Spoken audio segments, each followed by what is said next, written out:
Assalamualaikum warahmatullahi wabarakatuh. Rio Hotspot Lover, selamat datang kembali di Rio Hotspot Channel.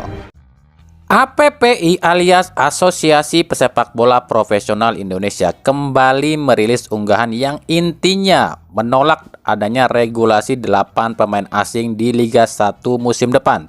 Dan berikut rinciannya ya. Menurut Andri Tani, intinya gini, dengan regulasi ini kemungkinan akan ada 62 pemain yang menganggur, pemain lokal ya. Begitupun dengan beberapa pemain Liga 1 yang kemungkinan akan tersingkir ke Liga 2 atau Liga 3. Nah, kata Andri Tani sih di Liga 1 sendiri aja kemungkinan ada 36 pemain lokal yang akan menganggur. Menurut Ramdhani Lestaluhu, Liga Indonesia nggak bisa disamain dengan Liga ASEAN yang lain yang banyak pakai pemain asing karena mereka banyak memiliki kompetisi yang lain.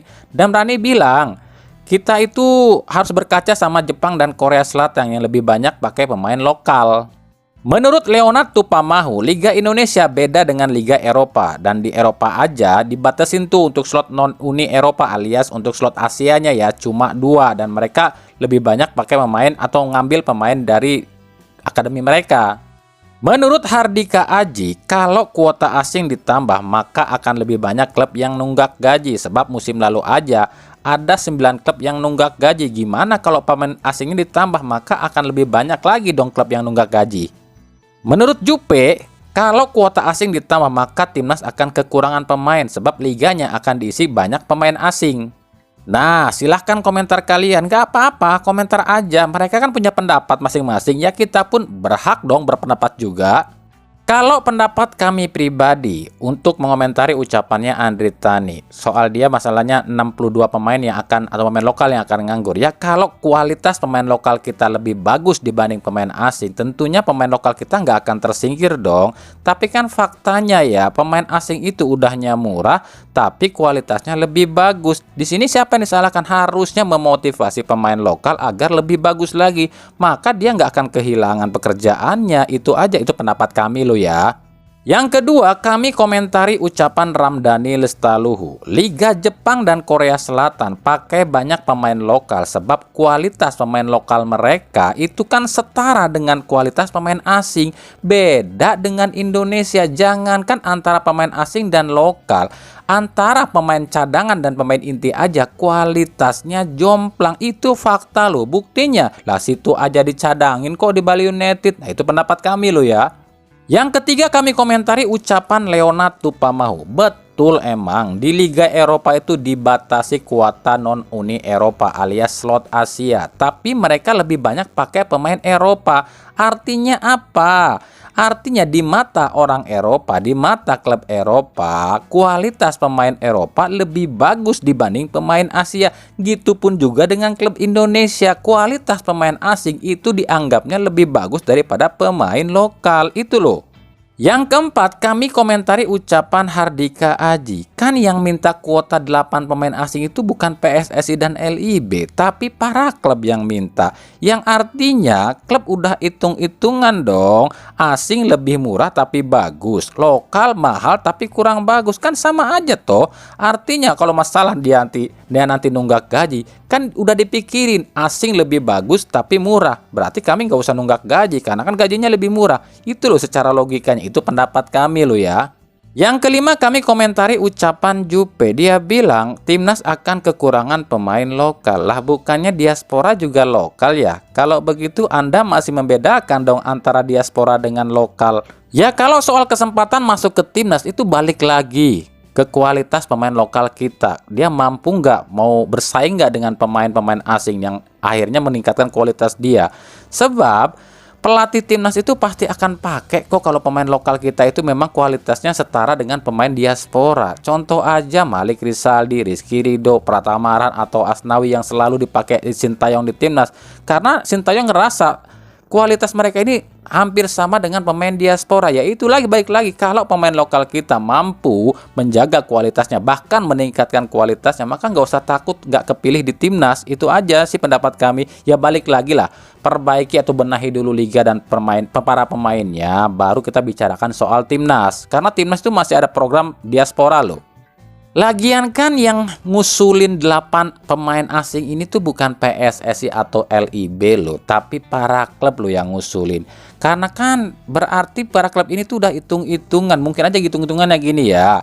Misalnya satu musim itu kan klub mendaftarkan 35 pemain, 6-nya pemain asing kayak musim lalu tuh ya, berarti 29 pemain lokal. Nah itu kan di total tuh biayanya berapa selama semusim. Nah seandainya pakai 35 pemain dan 8 pemain asing diantaranya, berarti kan cuma 27 orang pemain lokal. Nah ini kalau pemain asing harganya lebih murah, otomatis pengeluaran klub lebih sedikit dong. Itulah yang dipikirin oleh para klub. Kita nggak bisa nyalahin klub, karena klub juga adalah sistem industri ya. Dia mikirin uang yang masuk, mikirin uang yang keluar. Makanya untuk ini tuh sebenarnya harus dibicarain lagi dengan para klub gitu. Nah itu pendapat kami pribadi lo ya. Ya terserah kalian, mau kalian suka dengan pendapatnya APPI atau dengan pendapat kami ya. APPI pun nggak bisa marah, nggak boleh marah sama kami. Kami punya pendapat kami pribadi gitu loh.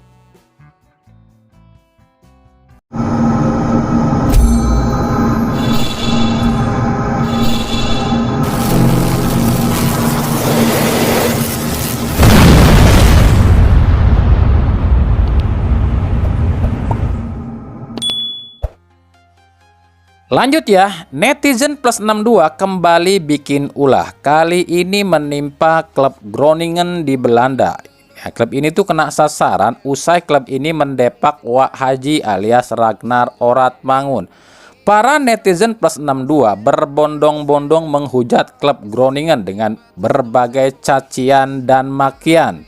Akibatnya, atas aksi ini, klub Groningen pun kehilangan hampir setengah ya dari followersnya. Ragnar sendiri saat ini dikabarkan atau dirumorkan tengah negosiasi dengan klub Bali United. Nah ini kalau benar Ragnar ke Bali United, siap-siap aja Sintayong akan dibully habis-habisan sama orang-orang klub yang lain. Kenapa demikian? Karena orang-orang klub pasti akan ngomong kayak gini nih, lah itu Ragnar bisa ke Bali United, kenapa kalau kami minta pemain timnas kami dipersulit, gitu kan pasti bilangnya para klub. Ya serba salah juga buat Sintayong, diizinin main di liga tapi kualitas pemain jadi hancur, terus juga timnas pun loyo, Sintayong yang disalahin. Nggak diizinin pun ya kasihan juga, pemain nggak punya klub. Ya serba salah kalau jadi Sintayong, apalagi ya Sintayong ini taulah musuhnya tuh banyak banget dari para klub. Para klub ini tuh ngotot atau ngebet banget pengen ngelengserin Sintayong. Demi apa? Demi mereka bisa ngambilin pemain ke timnas. Mereka mah nggak mikirin timnas itu akan bagus apa enggak. Yang penting klub itu ngambil pemain timnas, tim dia bagus. Akhirnya ya dapat untung. Soal timnas mah bodo amat. Lu mau keluar masuk ke timnas juga terserah lu. Itu yang dipikirin para klub. Makanya kan serba salah buat Sintayong. Ya inilah realitas sepak bola kita, kayak yang harus kalian tahu ya. Kebanyakan para klub kita itu bukannya mau ngemajuin sepak bola, tapi malah ngemundurin sepak bola itu sendiri. Giliran ada orang yang benar-benar ingin majuin sepak bola timnas khususnya ya, ini tuh digoyang-goyang terus demi keuntungan mereka sendiri. Lalu kalau timnasnya jeblok ya, pelatihnya tuh pecat aja kan gitu. Itulah dari zaman dulu juga seperti itu. Nah inilah mirisnya bangsa kita. PT LIB resmi menetapkan jika Liga 1 musim depan tak akan menggunakan format Championship Series seperti musim kemarin, tapi akan kembali pakai sistem yang biasa, yakni reguler full kompetisi. Lalu apa alasan LIB menghapuskan regulasi Championship Series ini? Menurut Direktur PT LIB Ferry Paulus ada dua alasan. Oh, Championship sudah ada banyak slot keuntungan nasional yang harus dipenuhi. Jadi kita memberi ruang kepada tim nasional supaya tidak lagi ada penghentian dengan jalan. Kita udah bikin roadmap sampai dengan 2027. Jadi nggak ada lagi tuh, itu udah ditetapkan semua. Kapan mau istirahat? Yang tadi Pak Ketum bilang di SEA nanti ada libur. Itu udah kita tetapkan seperti itu. Nah, dari slot waktu saja, kalau menggunakan Champions Series lagi, maka ini akan mundur jauh. Gitu. Jadi bukan tidak bagus Champions Series. Champions Series ini sebenarnya anugerahnya besar. Dari sisi produk sendiri hilang, tapi kebutuhan waktunya tidak mencukupi, sehingga mau tidak mau kita harus balik. Jadi gini, agenda timnas kan ke depan ini banyak banget nih, padat banget kan. Itu kan otomatis liga akan semakin banyak ditundanya, di stopnya. Apalagi kan sekarang ada regulasi. Kalau setiap timnas mau main, liga itu harus di stop 3-4 hari sebelum timnas main. Maka kalau pakai sistem Championship Series, ini kapan kelarnya liganya? Karena kan liga akan ditunda-tunda terus. Makanya dipakailah sistem yang regular series aja biar nggak terlalu lama kelarnya. Sebab ya beberapa turnamen yang akan di stop oleh PSSI itu seperti SEA Games, terus juga Piala Dunia, Piala Asia. Nah itu pasti di stop ya. Kalau Asian Games itu tetap liga jalan, AFF pun tetap liga jalan ya, kecuali ya tadi tuh Piala Asia, terus juga Piala Dunia, SEA Games itu baru liga di stop. Jadi kemungkinan akan banyak liga di stop gara-gara timnas main ya. Itu alasan pertama. Yang kedua, katanya sih ada beberapa klub yang nggak setuju dengan sistem atau format Championship Series dengan alasan udahnya capek-capek ngumpulin poin ada di atas, tapi tiba-tiba di akhir kompetisi nggak dapat apa-apa. Udah tahu dong tim mana itu, jawab sendiri aja. Tapi ada juga pihak yang nggak setuju Championship Series ini dihapuskan. Salah satunya tentu saja adalah broadcast, tentu saja TV ya. Karena dengan dihapuskannya sistem Championship Series ini, otomatis jumlah pertandingan akan semakin sedikit. Yang ujung-ujungnya pemasukan dari penonton atau hak siar ini akan berkurang karena berkurangnya pertandingan, gitu ya.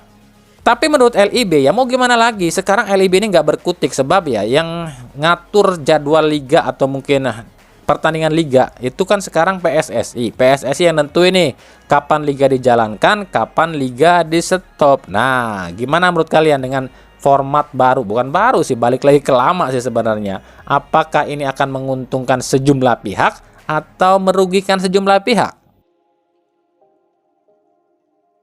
Liga 1 2024-2025 kabarnya akan digelar ini atau kick off-nya yaitu tanggal 9 Agustus 2024 dengan pertandingan pembuka itu antara juara Liga 1 yakni Persib Bandung yang akan bertemu dengan juara Liga 2 PSBS Biak. Nah, bicara soal Persib, ya Persib itu kalau nggak diisi dengan rumor-rumor kayaknya bukan Persib deh. Setiap hari pasti ada yang rumor-rumor, entah itu dari pihak-pihak yang nggak jelas, dari para boboto yang rumorin, pasti ada terus, termasuk yang satu ini nih. Cuma gara-gara bos Persib Teddy Cahyono memposting gambar ini nih di Instastory-nya, langsung deh ada-ada aja nih para ulah boboto yang nyocok-nyocokin katanya ini tuh kode apa sih? Ada yang bilang pose tolak pinggang Teddy Cahyono ini tuh identik dengan salah satu pemain timnas. Siapa emangnya? Terus juga sepatu yang belang nih, putih sebelah merah sebelah, katanya ini identik dengan merah putih. Lah pasti pemain timnas nih. Itu bukan merah ya, itu pink loh. Ya ini kan agak aneh loh. Teddy Cahyono posting tolak pinggang ya karena dia habis olahraga kecapean ya kali ya. Nah kalaupun dicocok-cocokin dengan pemain timnas, bukan cuma satu orang sih di timnas itu yang suka tolak pinggang. Ada Dimas Derajat suka tolak pinggang, Jai Ijes pun sama, Witan Sulaiman pun sama, Rafael Struik pun sama. Ayo, siapa tuh? Apa semuanya? Kan nggak mungkin. Kalau sepatu warna pink itu kan banyak pemain timnas yang pakai. Ada Witan pakai sepatu pink juga, Rafael Struik pun pakai sepatu pink. Nah lo, apakah semuanya mau diambil? Kan enggak. Makanya nikmatin aja cocokologinya. Ini bukan kami yang bikin lo ya. Kami ini cuma ngomentarin lo ya. Lalu yang lebih menarik juga, ini ada sebuah komentar dari salah seorang ex pemain Persib Yudi Guntara yang bilang kalau memang Persib pakai 8 pemain asing, kenapa nggak ambil Johnny Bowman? Karena menurut Yudi Guntara, Bowman ini masih layak masuk ke Persib. Kalau DDS ini deadlock atau nggak main atau absen, maka Bowman bisa jadi striker. Iya sih, kami juga setuju aja kalau Bowman balik lagi ke Persib. Tapi kan permasalahannya adalah WHO kan pernah bilang nggak akan cari pemain asing lagi karena udah punya, yakni Sato dan mungkin Tiron itu ya yang maksudnya WHO ya. Tapi kalau kami pribadi beranggapan ya emang daripada mulangin Tiron gitu kan, yang ya kita tahu lah kondisinya seperti apa ya, lebih baik Bowman atau mungkin sekalian aja pulangin Katan Hede daripada ngulangin si Tiron Delpina gitu kan. Nah, gimana menurut kalian nih?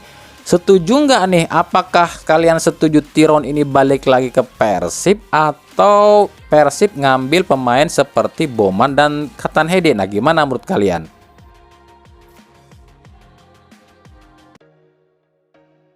Lanjut kita ke berita klub ya. Borneo FC udah mulai welcome nih. Ada Gavin Kwan dari Persis Solo. Ini pun udah kami bikinin ya prediksinya. Lalu ada Erwin Gutawa juga dari PSM. Ini pun sama, udah kami bikinin prediksinya.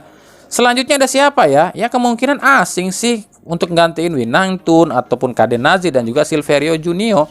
Yang udah kemarin kan kami bilang nih, ada Taiki Kagayama, ada Maxwell Delima, atau mungkin lokal lainnya kali ya. Kan masih ada pemain lokal lain yang sekarang ini masih di tahap negosiasi seperti Sadil Ramdhani, terus Iksan Tuharea dan lain-lain.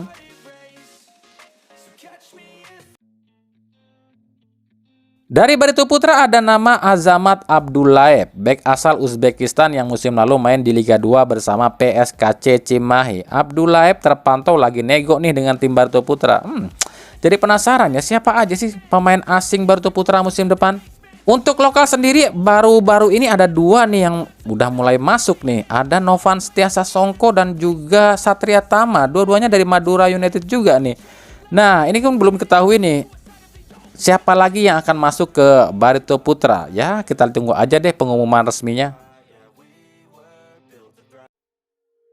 Lalu Semen Padang. Aduh, capek ya ngikutin Semen Padang. Welcome lagi. Yang terakhir ada siapa sih? Ya, per kemarin tanggal 20 ya. 20 itu ada dua, Ramadan dari Persiraja Banda Aceh dan juga Dodi Alek Vanjin dari Madura United. Capek banget yang ngikutin transfer tim ini. Karena ya sehari mungkin bisa sampai 3 pemain ya diumumin. Ya kita tunggu aja, kalau ada yang kelewatan ya sorry aja, maaf aja ya. Soalnya ya kita juga butuh waktu buat ngedit juga. Kita nggak tahu mereka kapan akan ngumumin welcome kan.